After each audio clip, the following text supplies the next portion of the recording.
Hello, everyone, and welcome back to the Thunder Today YouTube channel. I am your host, Dylan Hibbard, and in today's video, we're going to go over another top 100 players list that was released. We'll go over where the Thunder rank in that and kind of get our opinions on that. We'll also talk about things to watch in the training camp upcoming when it starts on October 2nd, a little less than a month away from training camp starting. So we'll look at some things to watch when that starts up. We'll also get some more stuff on the Thomas Sorber injury, and we'll kind of look at a silver lining, if you can, of this injury and what that might mean for the Thunder. And then at the end, we'll do our trade rumor and off-season move for the Thunder.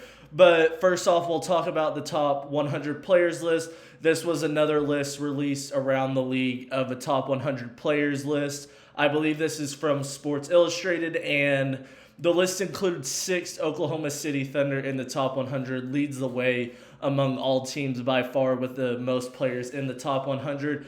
And it starts with Lou Dort being at 74. Lou Dort is the lowest ranked Thunder out of the 6 that is ranked at 74. Still feels like a pretty good area to be in there. I feel like Lou Dort's right around that top 75 area for the entire league overall. You also have Isaiah Hartenstein at number 70, just a few spots ahead of Lou Dort, which is kind of interesting. I think almost as a player in general, you want to take Lou Dort over an Isaiah Hartenstein, but according to this list by the people making it, they believe Hartenstein is just slightly better overall than Lou Dort as a player. And then you have Alex Caruso at 60. Caruso is the highest guy who will not be on the starting lineup, the sixth man, if you will, for the Thunder, and rightfully so. Nearly a top 50 player, really shows off of how much he can do and how valuable he is to a championship team in the playoff time. We've seen it from him being able to guard Jokic in Game 7 of round 2 of the playoffs,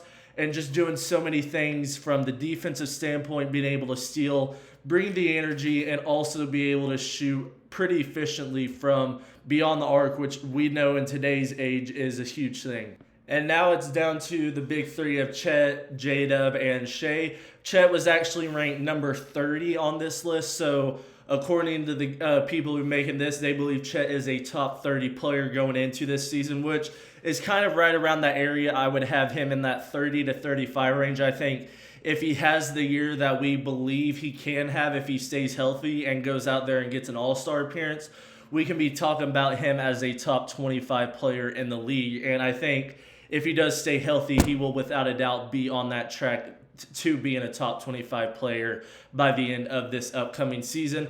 J-Dub is ranked at number 20. Now, this is obviously the big controversial one because J-Dub is in that place now where he's the number 2 option on a championship team, a guy who went out there and had a career-defining game in Game 5 of the finals, but some people feel like he's still not as good as some people say he is. And for this list, they have him at 20. I've seen other lists out there on the internet where people also have him as high up as 14, nearly a top 10 player in the league. It got above guys like Jaylen Brown, Paolo Banchero, and stuff. But for this list, they have him at 20. And I think as long as you have J-Dub in that 15 to 20 range, I just don't think there's a world out there where J-Dub can be lower than 20. I feel like it's very hard to find 20 players that you would go out there on a nightly basis and say, I would rather have this guy over Jalen Williams, especially with how knowing that Jalen Williams was playing on a hurt wrist and going out there and doing the things that he did in the finals to really redeem himself from 2 years ago when he had a terrible series against the Mavericks in that second round. So I just find it hard that he can be lower than 20, so I kind of feel like this is the lowest you can have him, around that 20 range. I think personally he's around that 15 to 16 range, depending on what the players are and all of that. And then obviously we have Shea as the highest ranked Thunder player. They have him at 2. They have Jokic 1, Shea 2, and Giannis 3. I think without a doubt those are your 3 best players in the world, and if you want to include Luka, those are your 4 best players in the world, no doubt.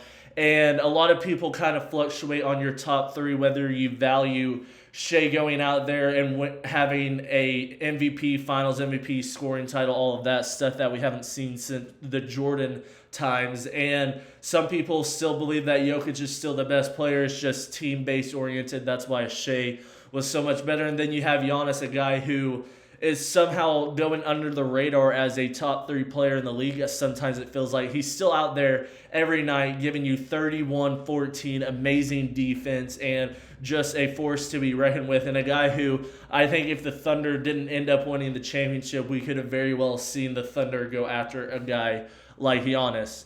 But now we'll kind of transition to a few things that we should kind of be looking out for the training camp coming up in less than a month for the OKC Thunder. And a few things that are kind of sticking out to me now is I think we should be on the lookout on how Jalen Williams is recovering from his wrist injury. We know that he played through it throughout the playoffs, and he got surgery quickly after the offseason started. So hopefully when we get into training camp, there's no issues that are lingering around with that. Hopefully it's fully healed, and he can just go out there and be the perennial all-star and quote-unquote near superstar that the Thunder can have, and that there's not going to be any problems that set him back to start the 2026 season, because we know that the start of the season for the Thunder is a very tough little part of the schedule, so we're going to need all hands on deck for that. I think another thing we should kind of look out for as training camp gets underway is, can Ousmane Dieng kind of earn himself into the rotation and some more playing minutes? With this injury to Thomas Sorber, that kind of opens up another spot where I think you could honestly get around 10 minutes a night of playing time that Sorber would have gotten, depending on who you're rolling out there and who you're facing. And can Ousmane Dieng go into training camp, really show off and prove that he can earn himself some minutes out there? And he's a big guy. He's 6'10", so if the Thunder want to kind of look at the possibility of him playing that big man part and maybe be more of a stretch 5, kind of like what Chet would be if you didn't have a Hartenstein, maybe he can do that, and we'll see how Ousmane Dieng can adapt to those sorts of things. And the final thing I'll kind of watch as we get into the training camp is how Topic and the younger guys will earn themselves playing time. We know who the main 8 guys are in the rotation, your starting 5, and then you have Caruso, Wallace, Wiggins, and it's really up to the rest of these younger guys on who's going to get those final 2 or 3 spots for playing minutes, whether it's Mitchell. I think Mitchell has earned himself into that, so I think Mitchell is the 9th guy in that rotation. And then you kind of look at your 10th man in the rotation, 10, 11, 12 as your Topic, J. Will, and Ousmane Dieng area. So we're going to be able to see early on how Topic is fixing into the Thunder offense, if he's running it with the bench unit, if he's able to go out there and give us high-quality minutes early on in the season, just like Mitchell did last year before he got inevitably injured. But now we'll kind of transition into more of the Thomas Sorber injury. If you guys didn't see yesterday's video, for some reason haven't heard, Thomas Sorber is going to be out for this 2026 season. He tore his ACL with a Thunder workout, and obviously everybody's going to go to the negative on how much that sucks for the Thunder. That's big man depth that we're losing out on. But a thing we're kind of looking at for a silver lining of this is, I talked about it a little bit yesterday and kind of hinted back to the fact of what happened to Chet, and that being injured before your rookie year and having the year of NBA training, development, and all of that. And I think it really can help Sorber. Obviously, you would want Sorber to go out there and actually be able to play in the NBA and learn that way and being able to develop early on like that. But in this case scenario, you're going to be able to get him the NBA training that you want. You're going to be able to build him up however you want. You can put him on a diet if that's what he needs, or just kind of the recovery level of NBA is so vastly different compared to the college level.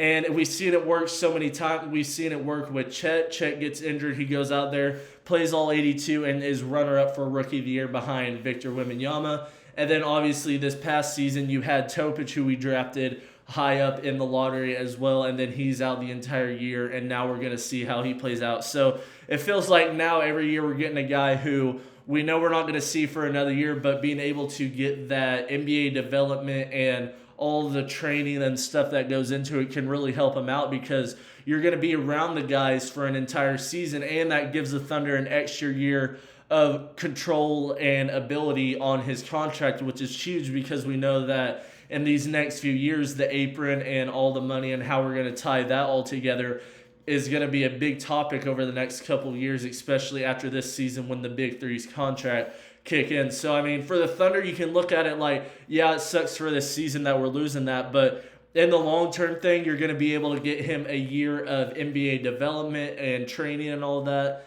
and you're also going to have that extra year of control that you wouldn't have had in the past, where it's just going to be able to keep Thomas Sorber cheaper on that rookie contract for an extended, longer period of time.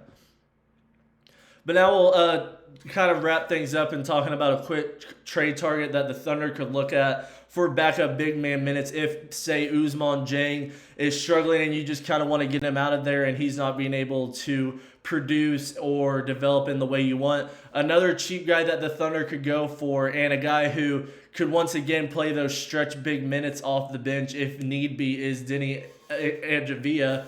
And he's a guy who will go out there. He's just another one of those role players, not a sexy name that stands out to a lot of people, but you know that he's going to be able to go out there, play good enough defense, with the Thunder always love, go out there, provide you good enough minutes where the Thunder can benefit off that. And, I mean, those bench minutes, you're not going to have very many minutes with guys that aren't going to be able to score the ball, and you're going to have good enough guys around you where if you have a slight liability on that side of the court, that it's not as big a deal because the Thunder are so well-rounded. But that'll be it for me today, guys. I hope you guys enjoyed this video. Make sure you hit the like and subscribe button. It helps out the channel so much. And I will see you guys in the next video. Peace.